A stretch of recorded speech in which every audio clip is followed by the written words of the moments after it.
He was a man bigger than life, a rock and roller that made girls weak in the knees and preachers clutch their Bibles.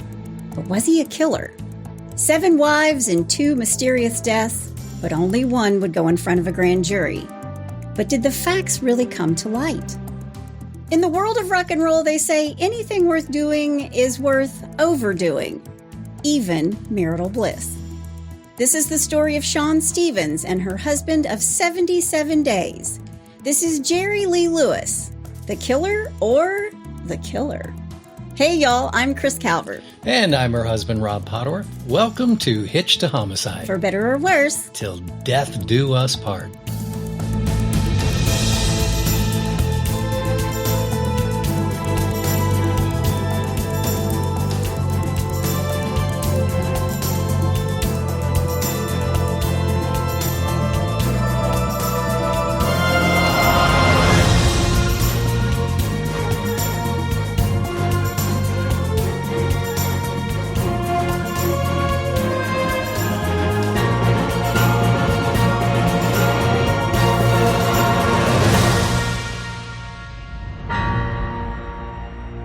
Welcome back, everybody. Yes, welcome, welcome, welcome. And to our friends down under, g'day, mate, g'day, mate, g'day, mate. That's from our friend Melissa Hodkin.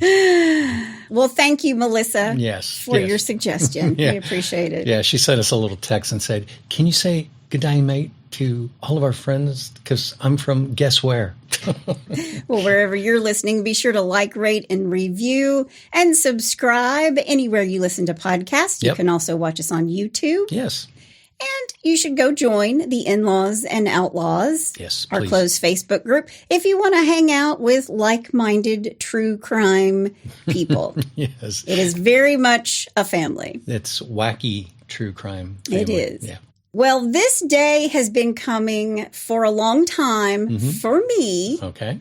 Because Sex, Lies, and Rock and Roll releases today. It's book 10 in the Sex and Lies series and book 20 for me as an author, novellas and novels included. Yes. I took some time off to be with my mom and to start a podcast. So it took me a little bit to write another book, but here we are. Yay. And in honor of Sex, Lies, and Rock and Roll being released today, I've picked a mysterious rock and roll death case. And in honor of that, I've worn my Fender guitar t-shirt today. Well, you might have to tinkle the ivories a little bit because that's where we're going, not guitars. All right. Although I guess he played the guitar. I don't know. No, he was just pianist. He was just piano. Yep. Okay. See, I didn't read that in my research. I just know that he would sit and play. Yeah. I want to say before I start, don't email me and tell me that Jerry Lee Lewis was never found guilty of anything. I know this. Yeah. I'm not saying he's a murderer. I'm walking you through the investigation into his 5th wife's death. That's it. Right. So before we get started, I want to thank some sources: Rolling Stone Magazine, Wikipedia, True Crime Weekly, Grunge.com, The Daily Beast, The Guardian, TheStacksReader.com, the Detroit Free Press, and the Memphis Press, as well as the Commercial Appeal. Nice. Well, you ready to do this one? I am. All right, let's do it. Jerry Lee Lewis was born on September 29th, 1935 to Elmo Kid Lewis Sr. By the way, there's some really good names in here. It's the South. It's the South in the 30s to the 50s. A lot of really good names. Yeah. Elmo Kid Lewis Sr. and Mary Mamie Heron Lewis. Wow. I had a Mamie in my family. Huh. Yeah. He's born in Faraday, Louisiana. His family is dirt poor, as we say in the South. His father, Elmo, was a farmer, a carpenter, and a convicted bootlegger. Well, there you go. As there were in that time period, there were a lot of bootleggers. A lot of bootleggers in Kentucky, too. Yeah. His mom, Mamie, adored music and sang with his father, Elmo. So they were a musical family. And when Jerry was 3, his 7-year-old brother, Elmo Jr., was hit by a car and killed. Oh. And Elmo Jr. had shown great promise as a musician. So what does that remind you of, Rob? Walk hard. Walk hard. The wrong kid. The wrong kid died. Yeah. That's what I thought when I saw it, too. Oh, wow. I wonder if they took that idea. You know they did. Yeah, they took so many ideas from all of these guys. I love that movie. When Lewis was 7, his father mortgaged the house to buy him a piano for $250. Wow. 2 of his cousins started playing piano too. Mickey Gilley, Really? who's famous for, being a singer as well, country singer, having his own bar, Gilley's. Yeah. And Jimmy Swaggart, Oh, wow. the televangelist or the evangelist. I guess he was an evangelist first and then a televangelist. Yeah. Opposite ends of the spectrum there. You might say so. Man. It's been said that Jerry Lee took one look at the piano and began playing. That made me think of you because Rob got a ukulele as a little tiny kid, picked it up and just started playing. Yeah, and it was downhill from there. All uphill. It was uphill. It's been uphill. Before long, the father and son realized their fortune lay in this piano, a piano that Jerry Lee kept with him until the day he died. Oh, really? He kept this piano. Wow, I wonder what kind it was. I think it was just an old upright. And here's why I say that. Because Jerry Lee's dad would heave the piano onto the back of a wagon and they would travel from town to town looking for any space to play in. Listen, growing up, we had an upright piano in our living room. So did we. Yeah. That's what I learned on. And it was huge and heavy. Oh, my gosh. They're all heavy. Yeah. Yeah. Yeah, it's not like like I spin it, like the half size. This was the full, tall, upright, weighed 9,000 pounds. They don't make them like they used to, honey. No, they don't. At night, Jerry Lee would sneak into the local blues clubs. He was the only white kid there.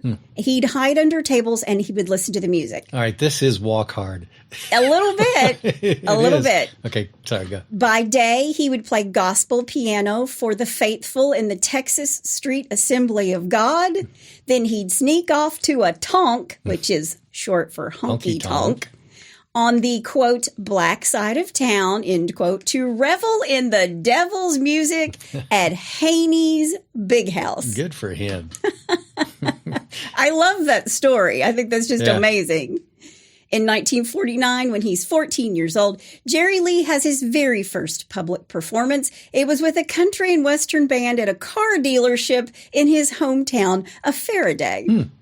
Jerry Lee was a God-fearing and precocious boy, but by 16 or 17, depends on what source you use or which story you believe that Jerry Lee told himself, he was married to Dorothy Barton, whose preacher father had brought his traveling salvation show to Jerry Lee's little hometown. Little tent revivals. Yep, little revival tent. Yep.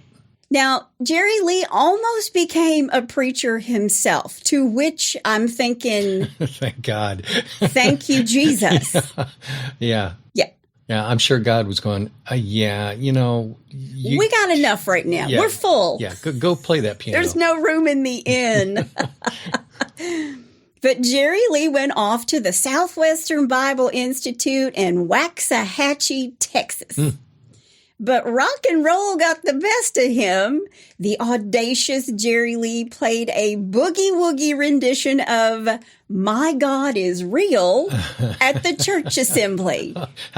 How'd that go over? Well, the very next morning, the dean of the school called Lewis into his office. Jerry Lee, you've been expelled. He booted him out. Yep. Wow. Yeah. So he was raised on hell, fire, and damnation, but he couldn't resist the temptation of, quote, the devil's own music, end quote.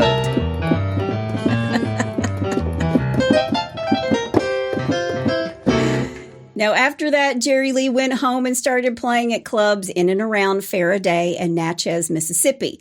In 1952, while he's still married to Dorothy, he cut his first demo for Cosimo Matassa in New Orleans at J&M Studio. Wow. Okay. He leaves his bride most days and nights with his mother and sister in Faraday, Louisiana, while he's off playing these club dates. And this marriage would not last. That is marriage number one. Go figure. Yeah, go figure. Yeah. In September 1953, when he's 19, he marries Sally Jane Mitchum, 23 days before his divorce from Dorothy is final. I guess you're not supposed to do it that way. This is a pattern with Jerry Lee. I read somewhere that Jane's brothers came a-calling with horsewhips and pistols when she told them she was pregnant. Oh. And these two would have two boys, Jerry Lee Lewis Jr. and Ronnie Guy Lewis. Okay. Now, Jerry Lee Jr., who would die at the age of 19 because of a car accident. Around 1955, Jerry Lee went to Nashville, where he started playing in clubs, trying to get people and producers interested in him. And I was thinking, it's still kind of that way today, is it not? Yeah. Listen, back in the 80s, I was in Nashville peddling tunes on Music Square. And Look at that. walking into CBS and MTM Records and asking if anybody's listening, giving them my cassette tapes, the whole 9 yards. Well, Jerry Lee goes through some wives, so hopefully you're just not on that track as well. Then in November of 1956, Jerry Lee went to Memphis to audition for Sun Records. This is Sam Phillips' label. He would end up recording there as a solo artist and would also be recorded as a session player with Carl Perkins and Johnny Cash. And that's also a way people get discovered. Am I not? Am I right? Yeah. Yeah, they're just great session players. I mean, according to Rob, who has recorded a bunch of his stuff for clients in Nashville, because they have some of the best session players, right? Yeah. Glenn Campbell was a session player. Yeah, I mean, I think everybody's got to start somewhere, right? Absolutely. On December 4th, 1956, Elvis dropped in to see Sam Phillips and to say hello while Carl Perkins was recording new tracks with Jerry Lee playing piano in the backup band. Wow. And Johnny Cash was also there that day, and the four of them sat down. Elvis, Jerry Lee Lewis, Carl Perkins, Johnny Cash. They sat down and started an impromptu jam session, and Sam Phillips, very smartly, let the tape roll. Nice. And they sang a bunch of gospel songs together, and they were known as the $1 Million Quartet. Yeah, at least.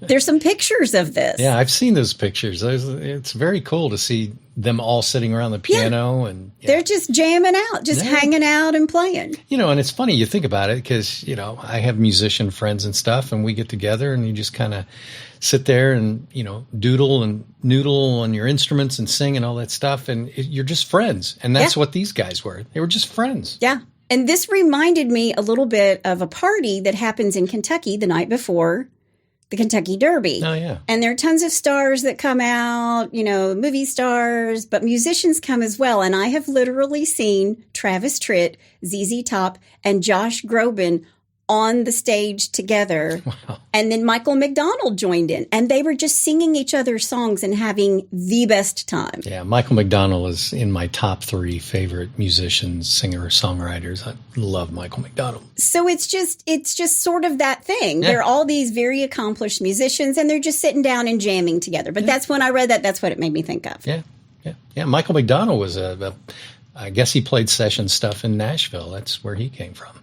But Jerry Lee didn't really make it big until A Whole Lot of Shakin' Going On was a hit in 1957, which was banned from many radio stations because it was too suggestive. Oh. Also in 1957, Great Balls of Fire is released and is featured in the 1957 movie Jamboree. But in the middle of the recording session for Great Balls of Fire, Jerry Lee apparently drunkenly insisted that the song was too sinful. Really? But when the record sold 10,000 copies a day, he forgot his vow to use that money to build a church for the Lord. Yeah. It's funny how money talks. Funny how that happens. Yeah. Good thing he didn't become a preacher. Yeah. It's about this time that Jerry Lee is messing around with the girl he'll make wife number 3, Myra Gale Brown. Okay. Now, most people know about her. He's 22 and packing houses coast to coast. He was top 10 on the pop, country, and R&B charts all at once. Wow. He was at the top of the charts, and 23-year-old Elvis Presley was staring down 2 years with the United States Army. And Jerry Lee's third marriage was to Myra Gale Brown. Okay. His first cousin once removed. Oops. Which means there's just one generation between the two of them. Wow. She's just in the 7th grade. Jerry Lee took Myra to Mississippi and married her on December 12th, 1957. There were a couple problems with the marriage. First, Myra was only 13. Yeah. Wow. Second, Jerry's divorce from Jane Mitchum was not finalized. Again, as I said, It's a pattern with him. Jerry Lee can't wait, apparently. Yeah. So in order to make it legal, Jerry Lee and Myra went back to the altar on June 4th, 1958. This is also when he was making big bucks. He was making $10,000 a show in 1957. Wow, that's huge. Which would be taking home around $108,000 per show today. Wow. But when Jerry Lee and the band pack up and go to Europe to play some concerts, the press, one guy, it seems like the stories always sounded like there were just a bunch of press meeting them at the airport. Yeah. It was one guy. One guy was there. One reporter was there. And he just said, how old is your bride? Because she looks pretty young. Yeah. How old is your daughter? Yeah. Yeah. Is this your daughter? This is my bride. Wow. He lies and says she's 15. But the press does what the press does best. They do some digging, and they find out that Myra Gale is 13, to which Jerry Lee acted like in the United States, that's not a big deal. It was a big deal in the United States. Yeah. And I read that he went from making $10,000 a night to $250 a night. Really? Yeah. Because of that? Because of that. Wow. He got canceled. Yeah. They canceled Jerry Lee. Wow. I mean, he was on thin ice to begin with because he's playing the devil's music, right? Right. They performed 3 concerts in Europe, and then the tour was canceled. And the newspapers were declaring him a, quote, cradle snatcher, end quote. Poor Jer. In March of 1958, it's the opening night of disc jockey Alan Freed's Big Beat Show, which featured Buddy Holly, the Crickets, Frankie Lyman, and Larry Williams and his orchestra. Okay. So he's back in the United States and he's touring, but not by himself. He's with a bunch of other people. Gotcha. But the 2 big headliners of this show are Jerry Lee Lewis and Chuck Berry. Oh. And Jerry Lee is livid that he is not the last to perform. Really? He wants to close the show. Okay. And according to Jerry Lee himself, quote, Jerry Lee closes the show, end quote. He speaks of himself in third person of course a he lot. Does. Of course he does. And if you've seen the movie Great Balls of Fire, Dennis Quaid does that. And I was like, surely not. Oh, no. He speaks of himself in third person. Wow. But he didn't get to close the show. He loses this argument. So he went on right before the closing act, Chuck Berry. And before his set is over, Jerry Lee takes with him on stage a Coke bottle filled with gasoline. What? He pours it on his piano and sets it ablaze. What? Yes, he sets this piano on fire. This is also in the movie. Oh, that's right. I do remember that. But he's just like pouring like some alcohol, like alcohol he's drinking, like it was a afterthought once he's on stage. But the truth is, it was planned. Wow. And I also read in 1958, Boston and 5 other Northeast cities in 1958 banned rock and roll after a riot broke out following Chuck Berry's performance. What? Yeah. What did they riot about? The Journal News reported, quote, raucous, undulating rhythms that teenagers call cool, end quote, are banned. Oh, man. Yeah, it's funny to think, because Elvis the Pelvis. Yeah. I mean, they would, when he was on TV, they wouldn't allow them to see him from the waist up. That was it. That was it. Yep. Yeah. Nuts. But nobody really knows why he set the piano on fire other than just spite. And the fact that Chuck Berry's band needed that piano for his set afterwards. Yeah. So he really did kind of close the show. Wow. And the rumor is that he walked off the stage and said, Chuck Berry, follow that. So did Chuck never went on? I don't know what Chuck did. Yeah. I don't know what Chuck did. I just know that the piano was useless and they needed the piano for his set. Yeah. Yeah. Now, Jerry Lee would have 2 children with Myra, Steve Allen Lewis and Phoebe Allen Lewis. Myra was 14 years old with her first child.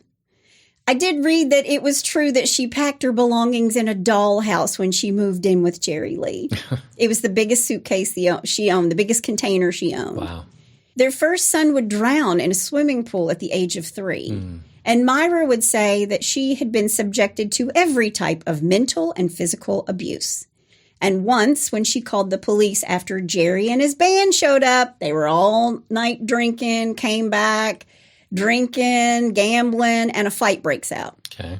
Jerry Lee knocked her to the floor and threatened to kill her because she called the police. Wow. And he said to her, "If you ever make that mistake again, I'll kill you." Jeez. Now, by 1970, Myra filed for divorce on the grounds of adultery and abuse. He would beat her black and blue and then tell the children, quote, "Look, Phoebe, your mama's gone crazy. She's hitting herself in the face," end quote. Wow.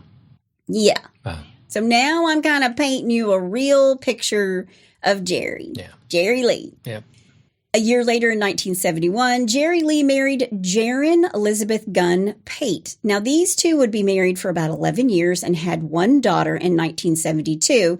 But by this time, the Treasury Department was on him all the time trying to seize his concert receipts.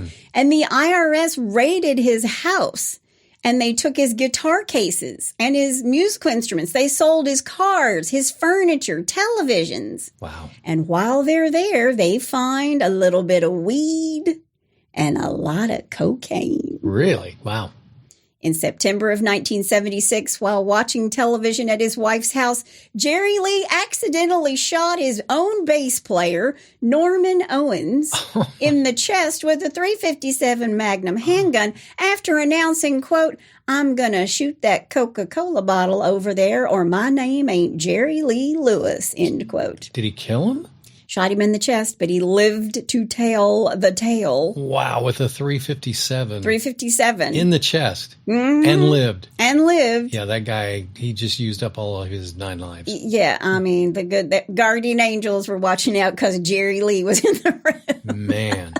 Now, who knows if the story is true that he was trying to shoot? I know the story is true that he was shot this guy in the chest. Right. But whether or not he was aiming for this Coca-Cola bottle. Right. I don't know. Because Jerry Lee likes to create his own narrative, regardless of the truth. Sure. Now, Norman, the guy he hit, filed a lawsuit and won $125,000. Wow.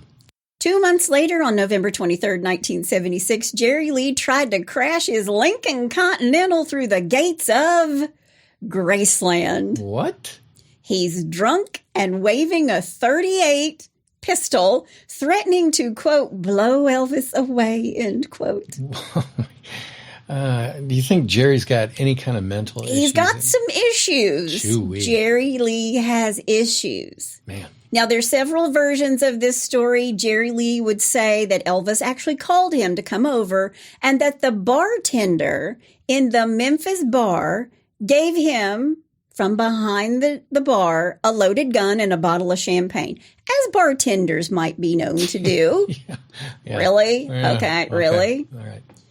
Also, both Elvis and Jerry Lee had the same doctor, Dr. George Nicopolis, but they called him Dr. Nick. Okay. Who prescribed both of these men uppers and downers. By the way, Dr. Nick would have his medical license suspended in 1981, and he was even Jerry Lee's road manager for a bit. It's all very incestuous. Yeah. I'd like you to meet my personal doctor and road manager. Yeah. Wow. But the story goes from a drunken night where Jerry Lee is invited to Graceland all the way to, quote, "Tell Elvis to get his ass out here so I can show him who the real king of rock and roll is," end quote. Wow. Jerry. And according to accounts by Elvis's team, Elvis saw Jerry Lee at the gates on the security footage and told them, "Call the police." Yeah. And they did. And Jerry Lee was arrested. And there is a mugshot. Oh, wow. Now, his wife, Jaren, at this point, she's done. She wants out of this marriage. She files charge after charge against Jerry Lee. He had a violent temper. He had choked her several times. That's called foreshadowing. Uh-oh. He beat Jaren, knocked her down the stairs, and threatened her life. And when Jaren called Jerry Lee about alimony and child support, Jerry Lee went into a rage, telling her that she didn't need to worry about child support because, quote, you are not going to be around very long anyway, and if you don't get off my back and leave me alone, you will end up at the bottom of the lake at the farm with chains on you, end quote. Wow, that's pretty descriptive. He's not messing around. Wow. In February 1981, Jerry Lee meets Shawn Stephens. She was a 23-year-old cocktail waitress at DB's, a nightclub in the Hyatt Regency Hotel in Dearborn, Michigan. Okay. Shawn was from Garden City, which is a place where these little houses were built for the auto workers during the 1950s. I've seen pictures of this. They're just like little rows. It's like the perfect little subdivision. Yeah. Now, since graduating high school in 1975, Shawn had been working on and off, mostly waitressing. All Shawn wanted to do was to marry her high school sweetheart, Scott. But Scott's family did not approve of Shawn. They didn't like her very much. Wonder why. I think they thought she was from the wrong side of the tracks. Gotcha. Now, one of the girls from DB's, Pam Brewer, met and started hanging out with J.W. Whitten. And I said J.W. because we're in the South instead of J.W. Right. Whitten. W. She's hanging out with J.W., who is a road manager for Jerry Lee Lewis. And Pam flew off with J.W., traveling in the band. She was in private planes. She's in a limo. She's shopping. And when Pam came back to DB's in Dearborn, Michigan, she tells Shawn, hey, Jerry Lee has picked you out of all the girls at the bar to go to an after party in his suite at the Hyatt. Now, Shawn was cute. She was petite with sandy brown hair and green eyes. And after Jerry Lee met her, Pam had her come to Memphis. Jerry Lee was going on a European tour, and Shawn went with them. So Jerry Lee showers her in clothes and jewelry. These are all things that Shawn has never had, by the way. Right. But Jerry Lee used amphetamines to keep himself up for the shows. And then after, he couldn't come down, and he would usually bully Shawn into staying up all night with him. And when they made it back to the homestead in Nesbit, Mississippi, she lived with him in the big house. That's what they called it, the big house. All right.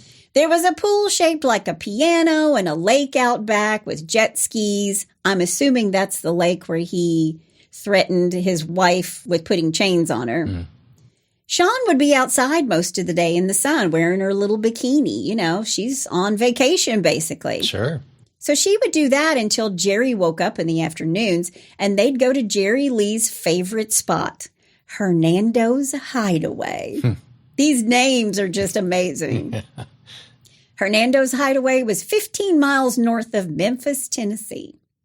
Now, when Jerry Lee would show up, he'd commandeer the stage, and the house band would just stand around while he went from one song to the next, never really finishing any of them. So I just had this visual of the guys in the house band standing back like,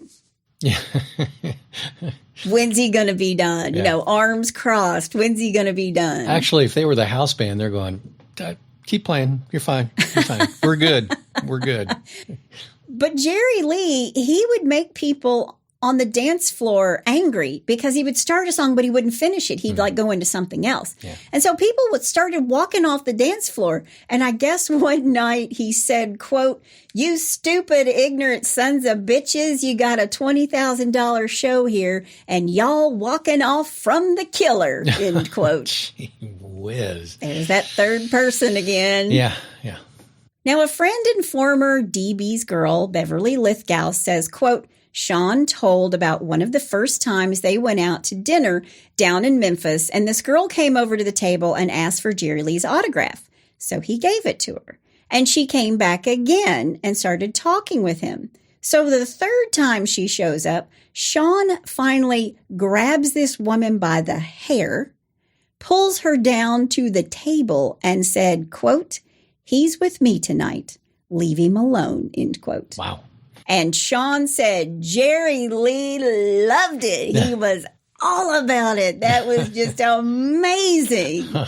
He loved that happened. Wow. And he said that he loved it because she was so forceful. Yeah. But when Shawn's little sister Shelley and her brother Thomas and his friend Dave Lipke drive down from Michigan to Memphis to visit, Jerry Lee lost his damn mind because he thought little 20-year-old Shelley, the little sister, was bringing down a younger man for Shawn. He was, after all, twice Shawn's age. Right. But that wasn't all. According to Shawn's sister Shelley, Jerry Lee started slapping and knocking Shawn around. But it was because Jerry Lee wanted to sleep with both Shawn and her sister Shelley together. Wow. So I found out through all this research, Jerry Lee likes group sex. Quote, I knew what he wanted and I wouldn't do it. He made us leave, but he didn't actually tell us to go. He made Shawn tell us. So she said, quote, well, if you're leaving, so am I, end quote. And it was really crazy because Jerry Lee was wild. He ended up accusing these people, her sister, her brother, his friend, of stealing a jet ski. But a jet ski's pretty big. Yeah. And they were driving a Camaro. Yeah. Got my jet ski in your trunk. Yeah, yeah. And he watched them drive away, and he parted the curtains to the house, and they all see him looking through the bars on this window, and everybody kept saying, duck, duck, because they thought he was going to shoot them. Oh, wow. Yeah. Jeez, guy's nuts. Now, something I haven't said, you know how he, shot up his bass player? Yeah. He has guns all over his house. There are bars on the windows, bars on the doors.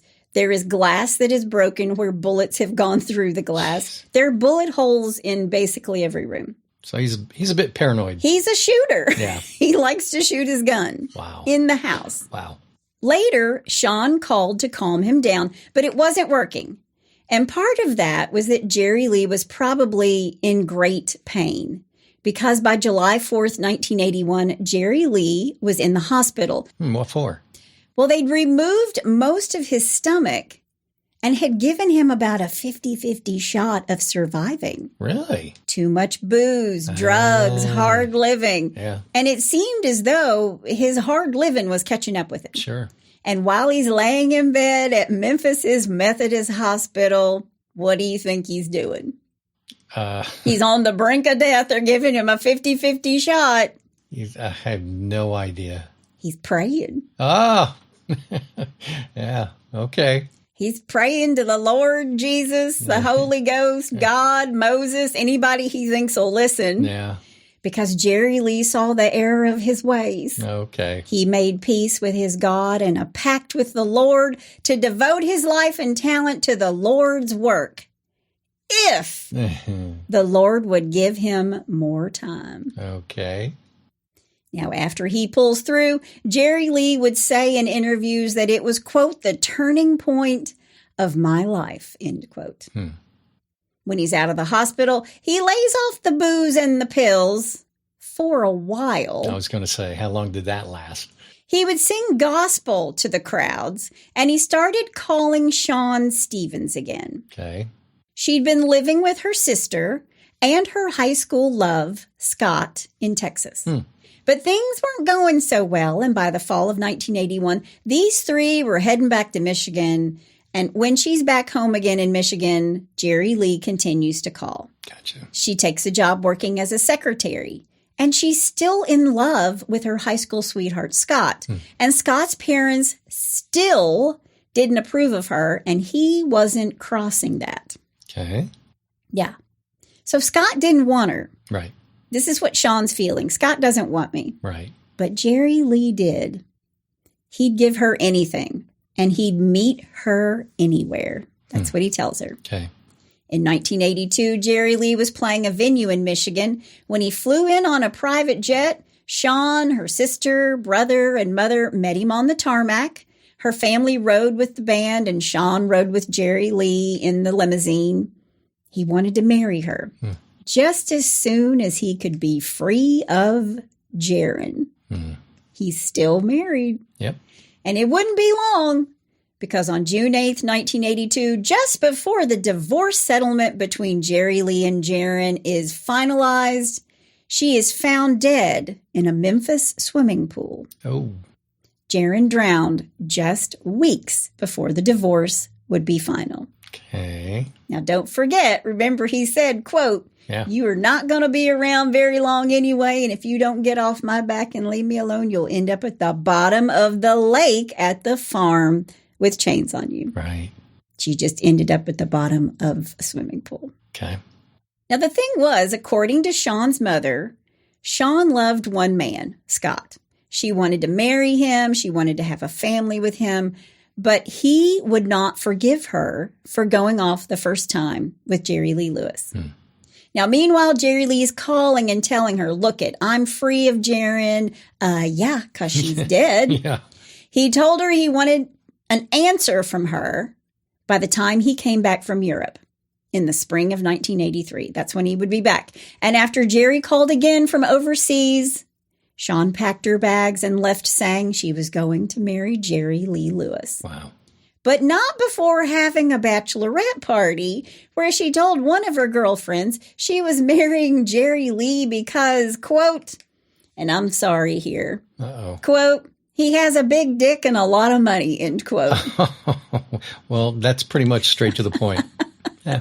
She didn't mince words. What's your bottom line? She also told her girlfriends that she wasn't crazy about him, but she'd never had that kind of life. And she wasn't going to have kids with, quote, that old creep, end quote. Oh, man. Well, I mean, how old was he at this point? He's twice her age. He's 45, 46, 47. Oh, wow. Late 40s. There are pictures from the wedding. Okay. And he looks like he's got one foot in the grave and another on a banana peel. He's not looking good. Oh, boy. I think the surgery and taking out half his stomach really took a toll on him. I'm sure. But she tells her girlfriends she was going to stay married as long as she could to him. And when she was done, she was, quote, getting the hell out, end quote. And it wouldn't take long. Uh-oh. Just 2 days before the wedding, she called Scott and says to him, quote, if you just say the words, I'd come back. But Scott did not say the words. Yeah. Shawn would marry Jerry Lee wearing ivory silk. Jerry Lee wore a white tuxedo and a red ruffled shirt. Class all the way. Now, a justice of the peace married them because they couldn't find a preacher on short notice. They were in a rush. And no one thought about the blood test, which back then you had to have. By the way, that was all for venereal diseases and syphilis, right? Yep. You had to take a blood test and wait 3 days before you could get your marriage license. Right. So they thought they might have to take the wedding to Tennessee, where they have less strict rules about getting married. But J.W. Whitten, he made a phone call and he fixed the license too. Quote, in the business, it's called juice, end quote. Okay. That's also called foreshadowing. Oh, here we go. Now, Shawn's family had flown one way from Michigan for this wedding because Shawn says to them, Jerry Lee will send you home on the jet. But when it was time for the wedding, Jerry Lee wasn't really around, and Shawn's mother found him in the master bedroom with Dr. Nick. And he had 6 pills, 2 of each color, like 3 different colors, 2 of each. Okay. And the ceremony did finally happen, and they invited the National Enquirer to be there to witness and document it. And he said to them, quote, it was love at first sight. I've never believed in that sort of thing, but there it was. The killer fell in love, end quote. Talking about himself in third person again. The killer. Yeah. Okay, whatever. But the day after the wedding, Shawn's whole family is standing outside the house in the heat because no one would let them in the house. And after Shawn finally wakes up and does let them in the house, Jerry Lee is still in bed. And when he did join the rest of the family, he was not in a good mood. Really? He was salty, as my daughter would say. Very salty. What was his problem? Well, I think he got married, got high, got drunk, and now he was coming down. Gotcha. According to Shawn's sister, Shelley, she went into the kitchen for a couple of beers and he yelled at her, quote, "What do you want?" And I said, quote, "I just came in for a couple of beers." And Jerry Lee pounded his fist on the counter and screamed, quote, "You scared of me? You should be. Why do you think they call me the killer? Oh. How'd I get that name, huh?" End quote. Wow. Then he slapped Shelley's face. She tried not to cry. She knew she couldn't tell her father because then it was going to be a fisticuffs. Yeah. Shawn took the family to a hotel near the airport and drops them off.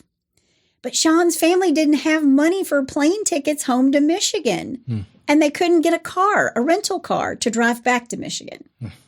So Shawn's mother, Janice Kleinhaus, calls Jerry Lee and asks if they can borrow money to get home. Jeez. And that she would pay him back right away.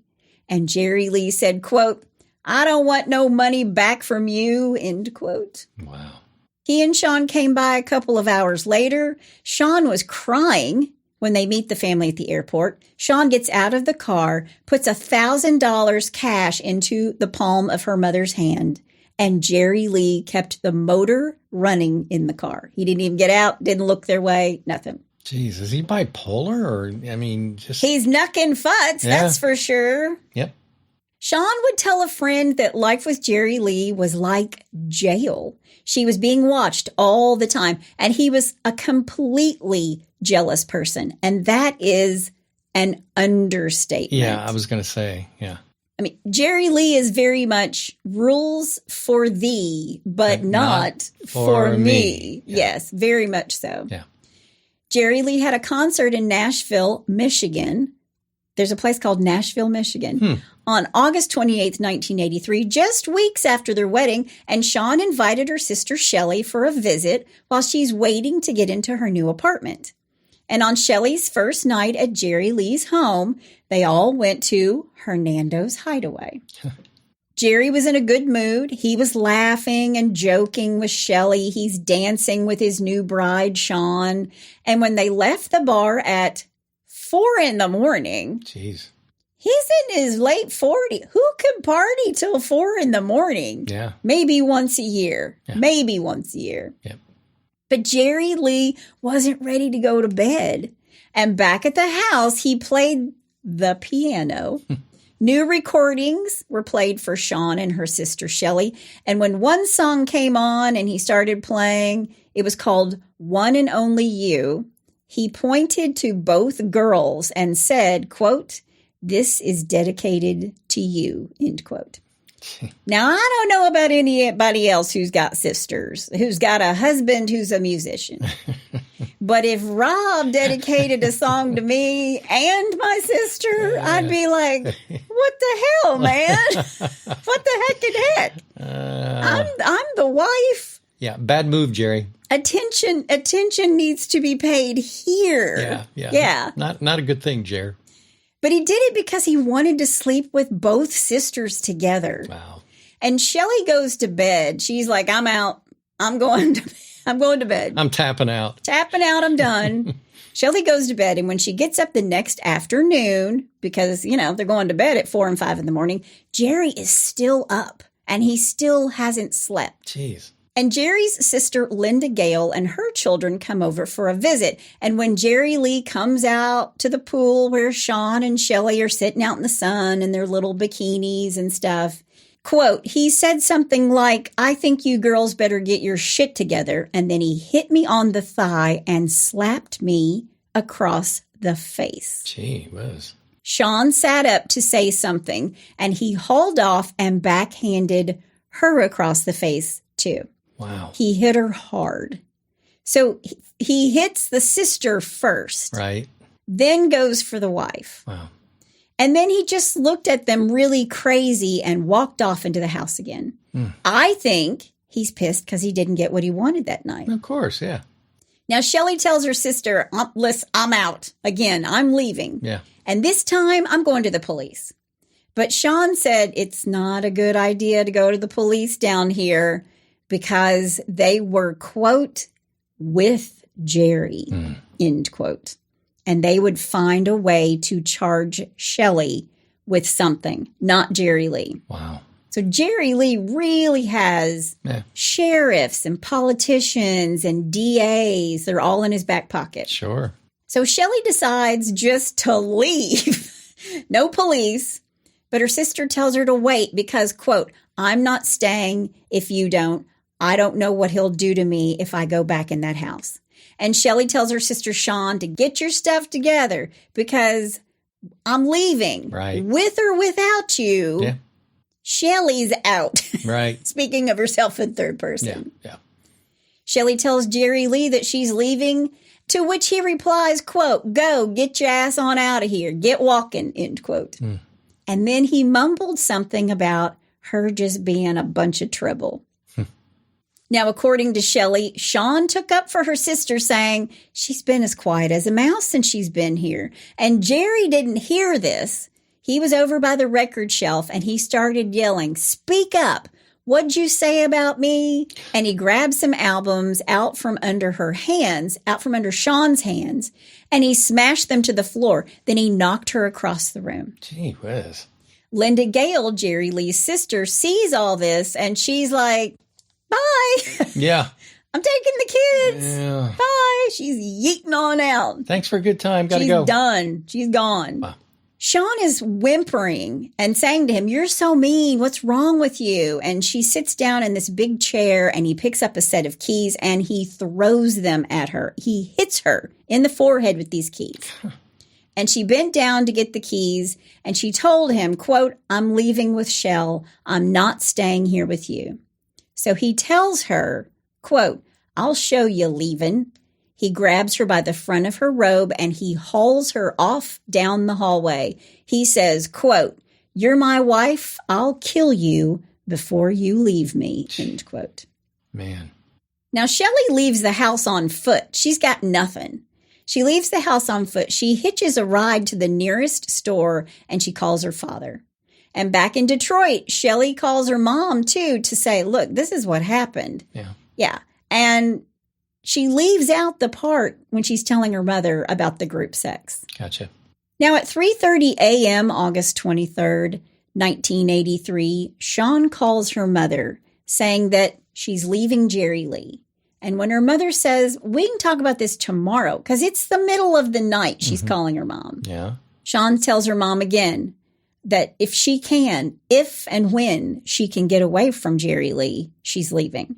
And she also tells her mom to tell the family, don't call the house. Don't call this house looking for me. And when her mother says, well, let's talk tomorrow, Shawn says, quote, I don't know if I can, but I will be in touch, Mom. So she's basically saying, don't call me here. I will call you and I'm going to get out when I can. You know, if one of your kids calls you and says, you know, this is going on and I'm going to leave and stuff, I think the last thing that I would say as a parent is, we'll talk about this tomorrow. What was that about? Yeah, I don't know if she thought Shelley was a drama queen. I don't know. Yeah.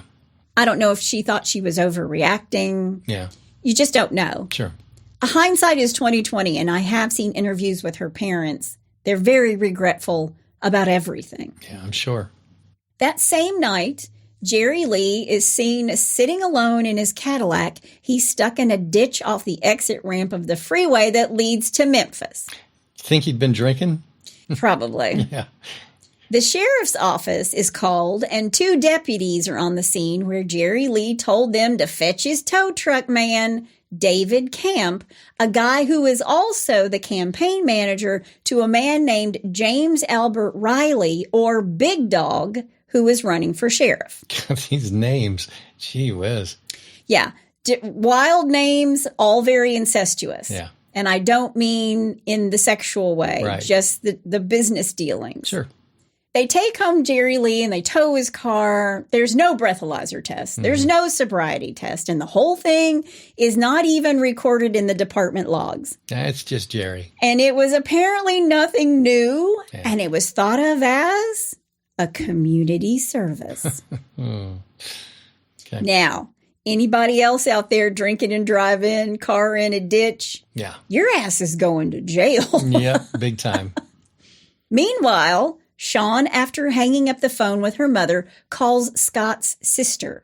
It's the middle of the night still, 3:30, 4 in the morning. Sure. And she's asking about Scott, and she wants to make sure Scott's sister meets her at Jerry Lee's concert in Michigan on August 28th, just in 6 days. Okay. I want to meet you in private in 6 days. Okay. And while she's talking to Scott's sister, Shawn is in mid-sentence when the phone line goes dead. Oh. No one would speak with Shawn ever again. Wow. Tuesday, August 23rd, 1983, around noon. As the official story goes, Lottie Jackson, the housekeeper, went to wake Shawn because a department store had showed up where she had ordered some drapes, and they were there to hang them. Okay. Lottie Jackson said she went into the room. She couldn't wake Shawn. She calls an ambulance. When they arrive, Sonny Daniels and Matthew Snyder arrive. These are the ambulance drivers, and they check on Shawn, who is dead. She has no pulse. Now, Matthew Snyder's 20 years old, and he's a rookie, but he has said that even the rookies knew it was a kind of a routine thing to come to Jerry Lee's for somebody who's passed out or has had too much or has partied too much. Yeah. Now, Lottie, the housekeeper, is crying, and she goes to get Jerry Lee in his bedroom. He's in his robe. He looks surprised to see Sonny Daniels, who tells him, "Mr. Lewis, I'm sorry, Mrs. Lewis is dead." Now, Sonny notices 2 bright red scratches on the back of Jerry Lee's hand from his wrist to his knuckles.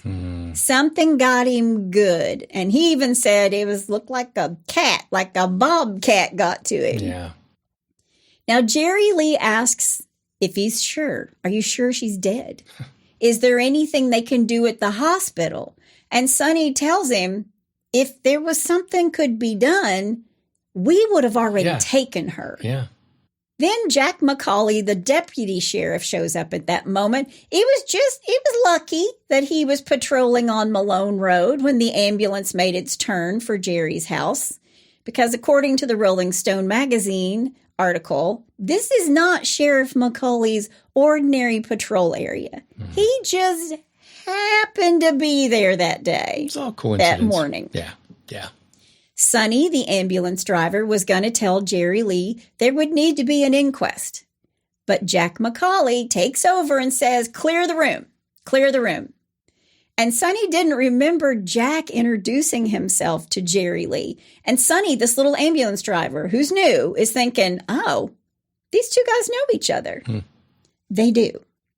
McCauley and Jerry Lee met alone in Jerry Lee's little den for over an hour before the state investigators or anybody else came to the house. Getting the story straight. And Sheriff McCauley would never file a report on that conversation, only a report that told how he came in the wake of the ambulance just after 12:30 p.m. on August 24th, 1983. Wow. And how he was delayed in the driveway by 2 employees of Goldsmith's department store who were there at the house to hang drapes, and how Matthew Snyder told him, quote, that a female subject was dead in one of the rooms, end quote. He's the other ambulance driver. Okay. Now, his report continues. Upon entering a small bedroom on the east side of the residence, Mr. Lewis was bending over the bed where a white female was lying, partially covered by a bedspread. She was clad in a negligee. When I first arrived, Mr. Lewis's speech was heavily slurred, but he was alert and coherent. Really? Yeah. Yeah. I telephoned the sheriff's office and requested a justice of the peace if the coroner could not be located. All right. Well, they don't call the coroner. Really? They don't call the coroner. Wow. Call a justice of the peace. Wow.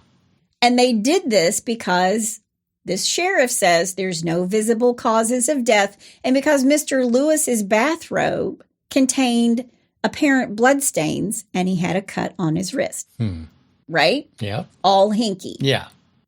At 1:51, the report says McCauley told Jerry Lee that J.W. Whitten had arrived but wouldn't be able to enter the residence until the investigation was over, and that Mr. Lewis commented, quote, "We need to find out who killed.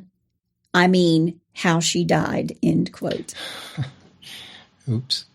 So this sheriff, Jack McCauley, he's the first to report that Jerry Lee has blood spatter on his robe. What he doesn't seem to see is the blood on Shawn, on her hand, on her hair, on her clothes. There's a bra in another room. There was a film of dirt all over her body and bruises on her arms and hip.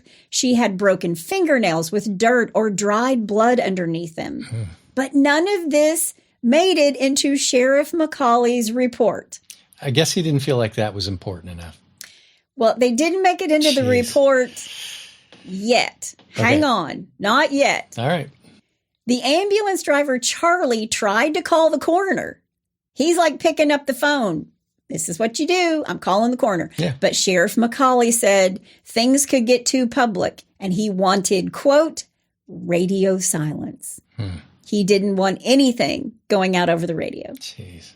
And Sheriff McCauley called from Jerry Lee's kitchen into Sheriff Dink Sowell, who, like McCauley, wanted to keep everything hush-hush because Dink's about to retire and James Albert Big Dog Riley was Dink's chosen successor. But Big Dog's opponents in the upcoming election would just love to get their hands on some of this information. I mean, salivate over that. Because Big Dog is a regular at Hernando's Hideaway. And this is a crowd that his opponents say he's getting support from the, quote, drinking drug crowd, end quote. So he's going to stay as far away from this investigation as possible. And Big Dog's biggest campaign contributor? Just take a wild guess. Could it be Jerry? Jerry Lee Lewis. There you go. And Big Dog's campaign manager? The tow truck guy, David Camp. Wow. Told you. Incestuous. Yeah. The latest contribution to his campaign, $500 payment. It had been recorded just the day before.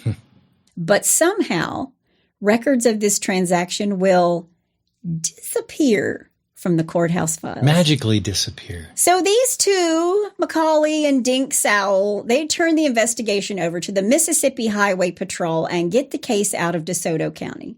And the coroner in DeSoto County hadn't been called, remember, radio silence. Right. But they called Whitley Perryman, a justice of the peace.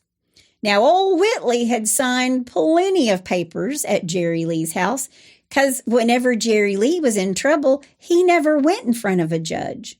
Justice Perryman came to him. Oh, man. He's got it made. Even when Jerry Lee was faced with charges of assault and possession of a deadly weapon, he did not go in front of a judge. The justice of the peace showed up at his house. Wow. Now, Whitley shows up at about 1 o'clock, and he finds Jerry Lee in his recliner. Quote, I just asked him, Jerry Lee, have you any reason why she might have died? Yeah. It's all very phonetic in these quotes. Yeah. And he just said she'd taken some sleeping pills, end quote.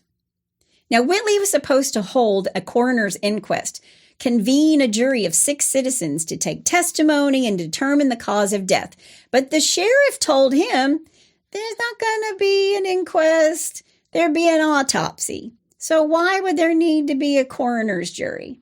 An autopsy where Jerry Lee picked Dr. Francisco to do the work. An autopsy in Memphis, not Mississippi, where Shawn had died. An autopsy that Jerry Lee Lewis was paying for. Oh, wow. Now, Whitley knew who Jerry Lee was really well. He'd socialized at his house before, and he didn't even take a look at the body. And he didn't notice, it didn't seem to him that Shawn had slept in the guest bed. Like, he's barely taking a glance. But when he does, he's saying, well, she's on top of a made bed. It didn't look like anybody had slept in that bed. It looked like she'd been placed in that bed. Yeah.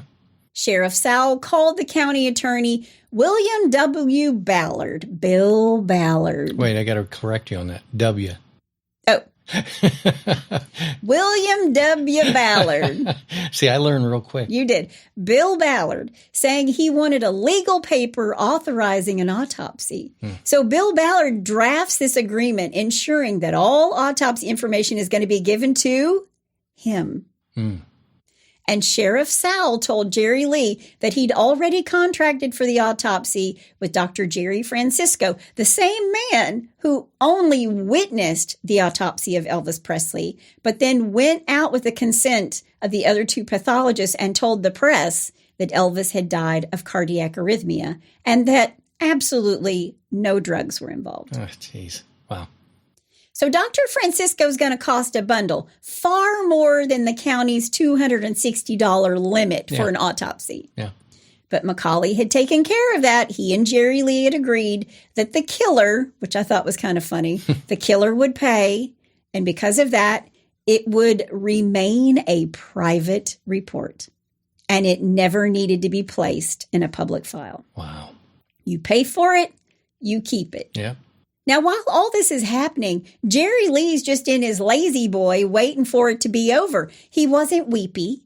And when Ballard squatted next to the big recliner and showed Jerry Lee the authorization, the killer just said, "Where do I sign?" That's all he cared about. The state police, Jay Clark, and lead investigator and his partner, Creekmore Wright, showed up at the house.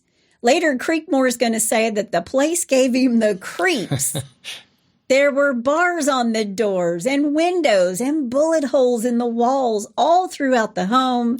There were panes of glass in the house that had bullet holes, and around every corner they turned while looking through the home, they found another gun just lying about. Wow. They found bloody clothes in the master bedroom. The master bed had a big canopy. It was unmade, and there was broken glass on the floor. No big hard pieces had fallen to the floor. You couldn't tell what was broken. Right. His bed had been stripped. There were no sheets on that bed. Okay. And there was a tray with leftover food in the corner of the master bathroom, and there were also bloody clothes. Whoa. There's a 9mm pistol on the nightstand, and there were bullet holes in the wall that the state police officer said they tracked from the bed to the wall. Gee whiz. He'd been shooting at something from his bed. Good Lord. But there are holes all over this house where he'd been shooting. Man. They get Jerry Lee out of the house. He doesn't want to leave. They get him out of the house. And when he leaves, he takes with him a metal strongbox 2 feet by 2 feet by 2 feet deep. And Creekmore, this is the state officer, asked to see inside. He's like, "You can't walk out of here with that. We need to look inside." Yeah. And Jerry Lee opened the box. He had diamond jewelry, some papers, and tens of thousands of dollars in cash. Wow. I guess if you need to make a run for it, you could. Yeah. There's your survival kit. Then he got in his black caddy and drove off with his manager, J.W. Now, state investigators and crime lab technicians would work for another full day collecting enough drugs to fill 3 single-spaced pages on a crime lab list. Wow. And at least 1 hypodermic syringe. There was no way to tell if they were illegal drugs or prescription drugs. Right. The job of analysis wasn't going to be finished for months, and the job wasn't even started when Bill Ballard and a county grand jury wrapped up the case with their pronouncement that no crime occurred. Okay. I'm going to walk you through this a little bit. Okay. So what they're saying is that certainly there was a fight at Jerry Lee Lewis's house on the night the killer's young bride died. And certainly evidence was altered. Broken glass was still on the floor, but the big pieces had been removed. Shawn's garments with substantial bloodstains were found stuffed in a paper sack in the master bathroom. Who tried to clean her up? Who reclothed her in this negligee? How did she get into the guest bedroom? And who stripped the sheets and pillowcases from Jerry Lee Lewis's master bedroom? Well, it was Lottie Jackson, the housekeeper. Oh, wow. Lottie stripped those sheets shortly after he took control of the scene. Macaulay found her locked in the master bedroom. He knocked. She wouldn't respond. He called. She still wouldn't open up. Lottie finally came to the door, and Macaulay saw the cleanup was happening. It was in progress. Wow. And Macaulay revealed everything about that episode in a supplemental report dated nearly a month after the grand jury says, nothing to see here, move along. Wow. But no one needed more reports to shatter the killer's fragile story. If Shawn went to bed after a quiet night, how did she get dirty? If he shook her and dragged her up and down the long hall, why didn't her feet show the contact with the carpet? If he laid her atop the guest bed when he could carry her and shake her no longer, how did she get under the covers? Yeah. And why did he send Lottie to wake her? Why did he say he'd just woken up? So he's contradicting all of his stories. Sure, yeah. But it doesn't even matter. So her family wants to know, why would Shawn tell her mother that she's going to leave Jerry Lee the night before, then call her ex-boyfriend Scott's sister to make plans to meet her in 6 days? Yeah. And why promise to telephone them soon? And then, because as they're saying now, Shawn committed suicide. Wow. Yeah, if all else fails. Yeah, she did it to herself. Yeah. Wow. So the official report for Dr. Francisco was drafted by Jay Clark, Creekmore Wright, Sheriff Sal, and County Attorney Bill Ballard. It's the crew, man. It's the wrecking crew. Yeah. That the ambulance arrived on the scene at 12:52. The victim was located in the front room, lying on the bed with a cover up to her neck. The bed was neat and did not appear to have been slept in. There was, by visual inspection, blood or what appeared to be blood on the web of the left hand. There were also bruises on the arms, on the upper right thigh. She was clothed in a blue nightgown. There were no items near the victim's body. So they decided, let's wrap it up. All done. All done. Yep. Now, by that time, they knew about the blood on Jerry Lee's robe and on his slippers. They knew, or they had reason to assume, that the body was moved to the guest room and relocated and put in this nightgown. Mm-hmm. They knew someone had tried to clean up the house after a disturbance, and they saw the bloody clothes in the bathroom. And there's blood on a rivulet and a door and blood in a spot on the carpet, and they could see a bloody piece of gauze on a cabinet in the billiard room.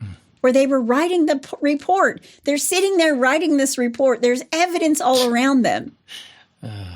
And all of these things are left out of this report. Pay no attention to the man behind the curtain. And if you want to talk about these reports today, everyone is either dead or they're not talking. Now, later that day, Jerry Lee called Shawn's mother. He would speak with Shawn's sister, Denise, and he would call Hernando's Hideaway looking for hypodermic needles because the, quote, GD cops cleaned me out, end quote. He needs his hypodermic needles. Yeah, he's got to get his heroin shot. Meanwhile, Shawn's family back in Garden City, Michigan is devastated. They've been told that Shawn just didn't wake up that morning. And Shawn's mother was told to direct all of her questions to the county attorney, Bill Ballard. And Shawn's body is sent to the Brantley Phillips funeral home, where this young mortician, Danny Phillips, notices a lot. Shawn had traces of blood in her hair and under her broken fingernails. She had bruises on her arm and had a fingernail indentations above these bruises, showing that she'd been grabbed and manhandled. Yeah. She had discolorations around her neck. There you go. That's what I was waiting for. As if someone had exerted pressure there or strangled her.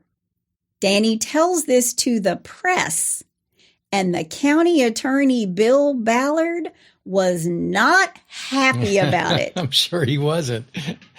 But others think it's hinky, too. Charlie Ward, the guy who drove the ambulance, quote, "You know, something don't seem right. I'd never say Jerry Lee killed that girl. It might be innocent as a train wreck, but I'd like to see it investigated. To me, I just can't believe that girl just got into that bed and laid down and died. You just can't make me believe it," end quote. Good for him. So Shawn's mother is to call Bill Ballard. Dr. Francisco called and told her if she had questions to call Sheriff Sal. Danny Phillips told Shawn's mom what it looked like before he took her to the Memphis doctor, to Dr. Francisco, to do the autopsy. And Shawn's mother is like, hold up. Yeah. This is all happening too fast. Right. Please don't do an autopsy on her. Please do not cut her up. I want to see her. Do not cut her up and bury her before I can get there. That is what she's begging them. Right. But Danny at the funeral home told her there wasn't anything he could do because the autopsy was private and that Jerry Lee was paying for it. And when she called Bill Ballard to tell him to stop, he told her, I'm sorry, it's too late. But later he's going to say, oh, I misspoke. When I told her it was too late, that autopsy really hadn't started yet when she called. Wow. So they're just really giving her family the runaround. Sure. When Shawn's family speaks with Jerry Lee, he told the mother that he didn't know what happened and that they were getting along so well. And Shawn's mother calls BS on him, telling him that her daughter, Shelley, was there when he slapped Shawn and dragged her off to the bedroom, which he denied, saying, well, I might have slapped her, but I didn't drag her off, okay? End quote. Okay. Shawn's mom just hangs up. She's done. She's done with Jerry Lee. She's done with all of them. Yeah. And a friend of Shawn's put her family in touch with an attorney in Garden City. His name is Michael Blake, who started calling Mississippi, but his calls wouldn't be taken. And he finally got a call back from Jay Clark, who agreed to take statements from Shawn's sister and mother. And then later, Shawn's sister Denise spoke with an incoherent Jerry Lee, who said to her, quote, I'm going to do my best at this. All right. Sister's dead. She's just a bad girl. Sis is a bad girl. Wow. End quote. Saying your sister's dead Yeah. and she's a bad girl. Yeah. Your sister's a bad girl. Obviously slurring his words. Yeah. That was pretty good, though. Was it? Yeah. And I could have done it with a cocktail, but I probably wouldn't gotten through all these names. Early the very next day, Dr. Francisco tells Bill Ballard, quote, no foul play. Pulmonary edema, fluid in the lungs due to causes unknown.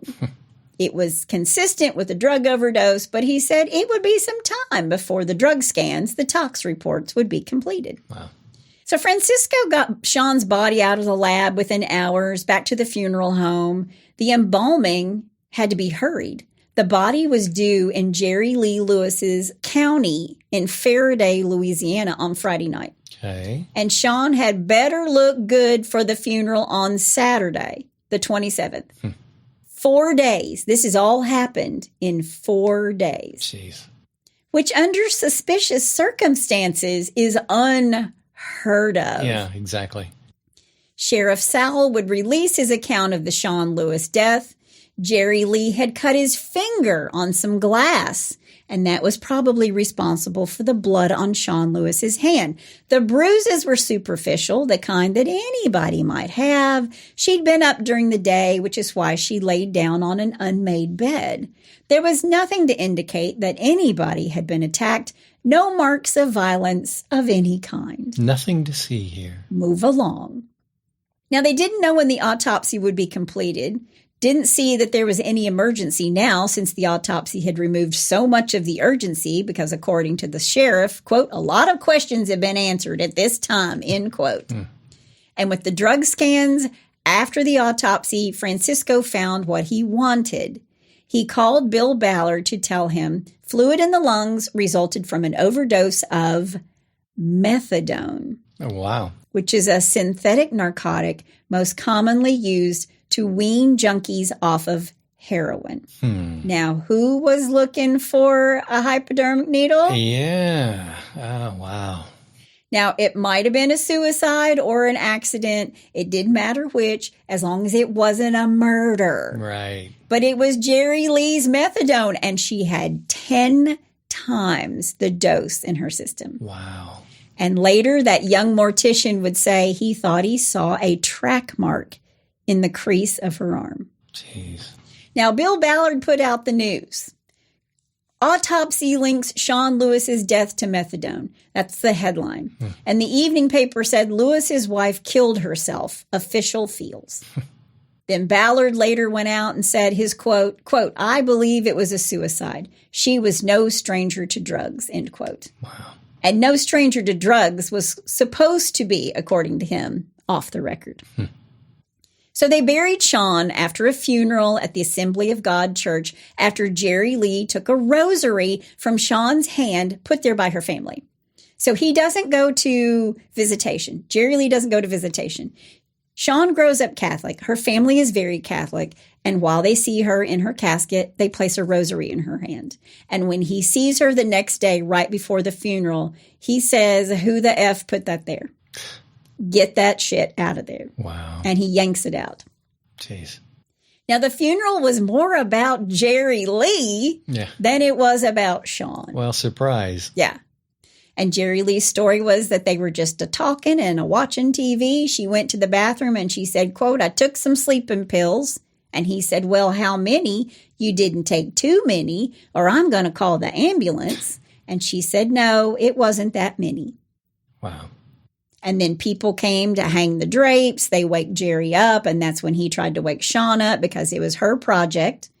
I also read it was her project. Drapes are a women's job, was a woman's job. Jerry Lee saw that her lips were blue and then he couldn't wake her. He smashed the wall with his hands, cut his thumb. That's where the blood comes from. He walked her up and down the hall, carrying her, shaking her, and he finally laid her on the other bed. That's how she got to the other bed. Well, at least he thought it through. Yeah. Jeez. And she had this gown on, apparently, and she called out to Lottie, "Lottie, I can't get Shawn awake. Call the ambulance." End of story. There you go. The next night after Shawn's funeral, Jerry Lee was back in Memphis at Hernando's Hideaway. Yep. 2 girls at his side, under each arm. Bill Ballard had said he took that case to the grand jury just to take all doubt out of the picture. Quote, "I've tried to make it clear," he said, "that the only reason for a grand jury, the only reason we ever had a grand jury is to try to dispel some of the suspicion. There is still no indication of foul play." Wow. There was a 10-page report from Dr. Francisco, and he had an expert testify in front of this grand jury that the cause of death was an accidental suicide. And Shawn is described to the jury as a smart 25-year-old, quote, "no stranger to drugs," end quote, a woman who knew what sleeping pills were, who had used them once with success.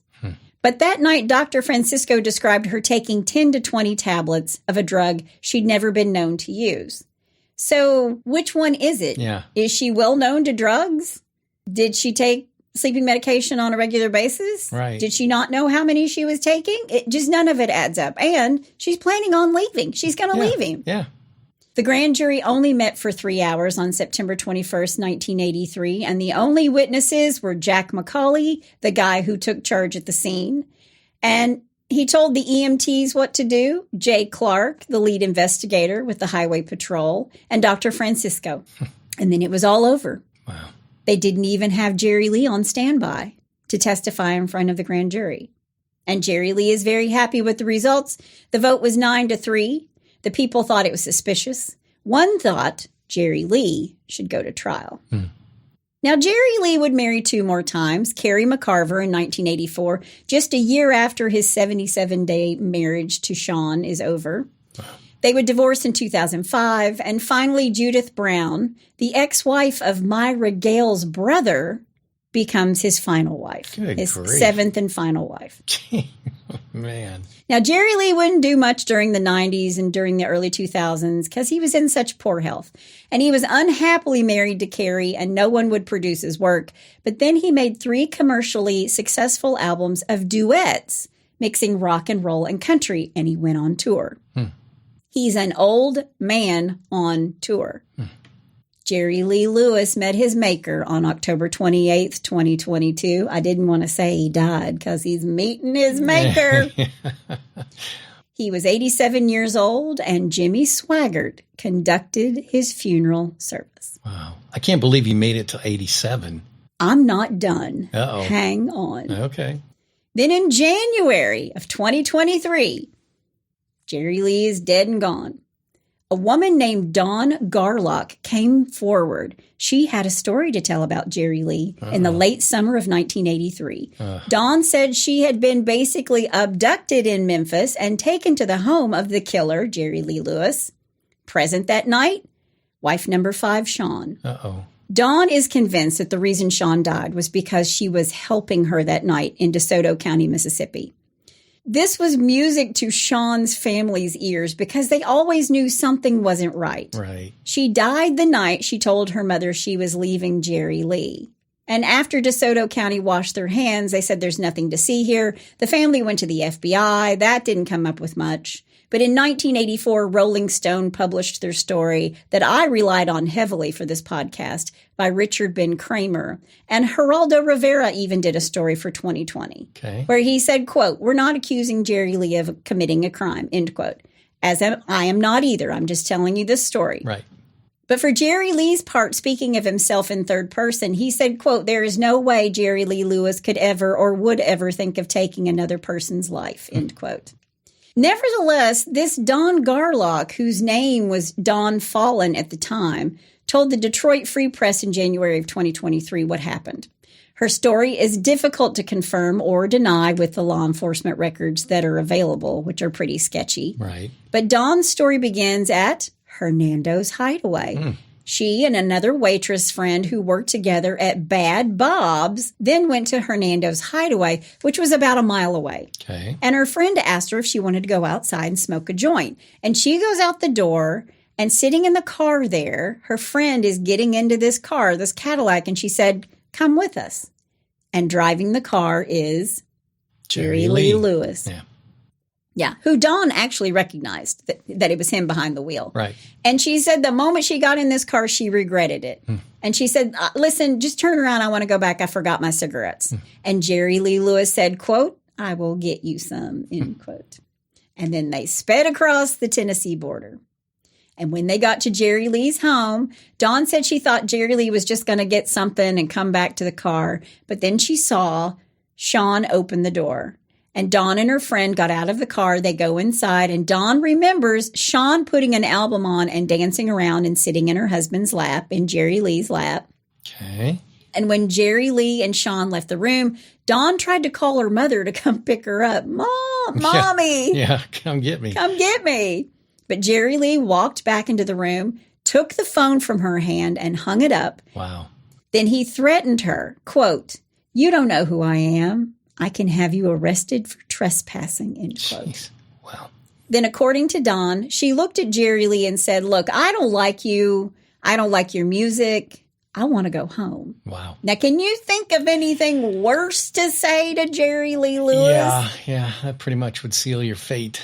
Dawn sees Shawn walk out to the pool area, and Dawn follows, and that's when she hears Shawn Lewis tell Jerry Lee, quote, "I'm not going to be responsible for these girls," end quote. Dawn said she watched Jerry Lee grab Shawn by the arm, and a little bit later, Shawn and Dawn lock eyes, and Dawn felt like Shawn was saying to her, "Get out. Wow. Get out of here." Wow. So Dawn grabbed her friend, and they ran to a nearby home. It was an older couple. This older couple lived there, and these people graciously drove them to Memphis. And the next morning, her mother wakes Dawn up in a panic, because she goes home and tells her mom the whole story. Sure. Her mom wakes her up in a panic and says, "Jerry Lee's wife is dead." Ooh. And that could have been you. Wow. Now, a couple weeks later, Dawn was questioned by local authorities. She said they were really uninterested in what she saw. They just had a lot of questions that seemed strange to her. They wanted to know if she'd seen drugs or syringes at the house, and she had not. And that was the end of that. Wow. Then in the early 90s, she read the long Rolling Stone article, and at the end of the article, she sees where there were problems with the investigation and that it's suggested that local authorities missed or didn't even look for evidence. She read the quote that said, "There were 2 girls who were picked up by Jerry Lee at Hernando's Hideaway 3 nights before Shawn's death, and Dawn believes I'm one of those 2 girls." Yeah. Except it wasn't 3 nights before. Yeah, I was going to say that. Yeah, it's wrong. It was the exact same night. Yeah. Now, for years, Dawn tried to get in touch with Shawn's family. In 2022, she posted a story on Facebook, just a comment in somebody else's thread who had brought up Shawn's mysterious death. And Shawn's family reached out to her. They believe Dawn. Yeah. They believe her story. Sure. And it sort of lines up with what they believe to be true all along. Right. Jerry Lee and Shawn were fighting, and he murdered her and tried to make it look like an overdose. Right. He was just so angry, got out of control perhaps, but one thing for sure, there was a lot of missteps in the investigation, whether they were choreographed or they were just actual people who were incompetent in their job remains to be seen. Right. Only Jerry Lee knows the truth, and he took it with him to the grave. Jerry Lee Lewis was, right up until his death, a committed Christian who trusted the Lord to forgive him. Quote, "That's his job," end quote, he once said. Jerry Lee thought a forgiving God was his get out of hell free card. Yeah. Well, you gotta confess and repent, Jerry Lee. Yeah. I don't know about that. Yep. So what do you think? How do you think this panned out? Do you think he had help from the authorities? Do you think it was an overdose? Was it a combination of all of those things? But that is the story of Jerry Lee Lewis and Shawn, his fifth wife. And that's all I have to say about that.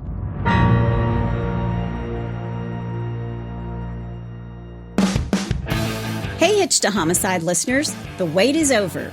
If you're a reader or a fan of my Sex and Lies series, Book 10, Sex, Lies, and Rock and Roll is now available on Amazon.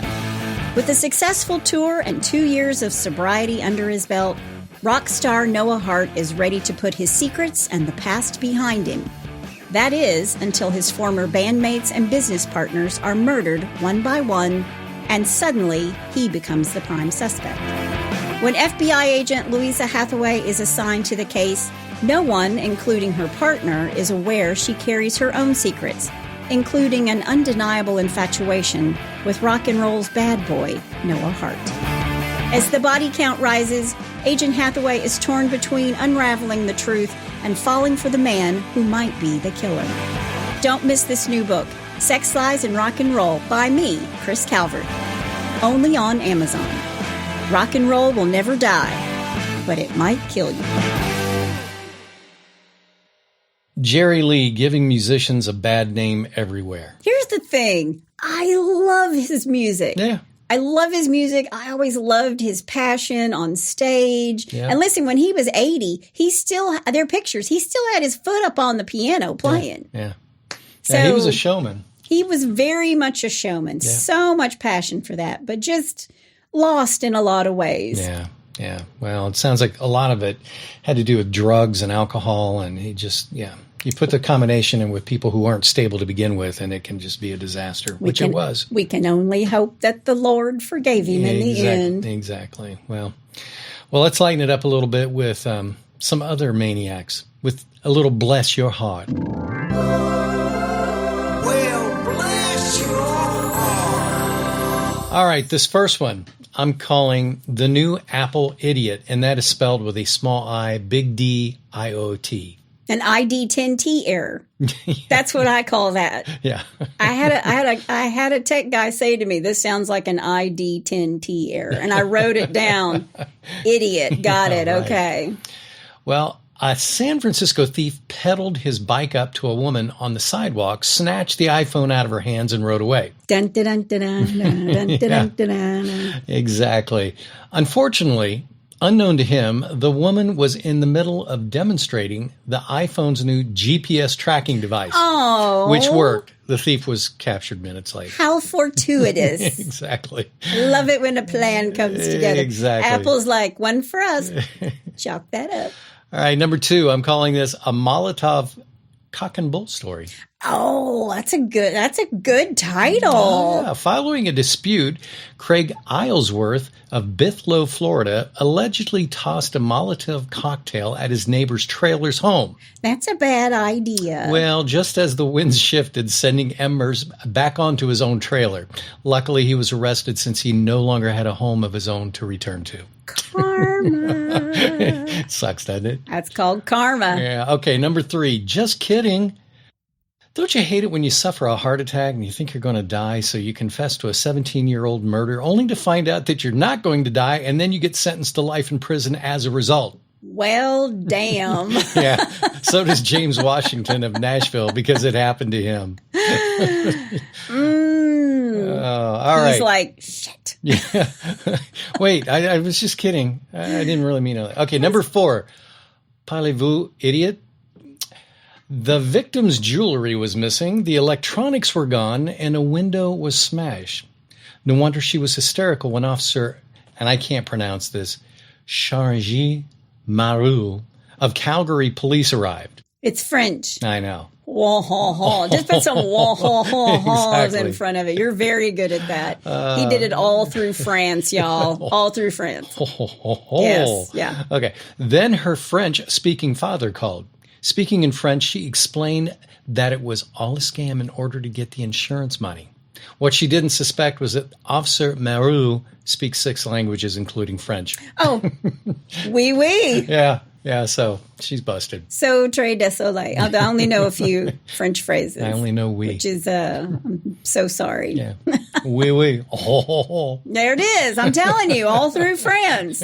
I'd be like, I think I want a baguette, honey. I'd be looking in the bakery. I think I want a baguette. Let's and go he get would say, one. Oh. that's Let's exactly go get one. what he would do. Everywhere. All right. This is what I live with. That's it.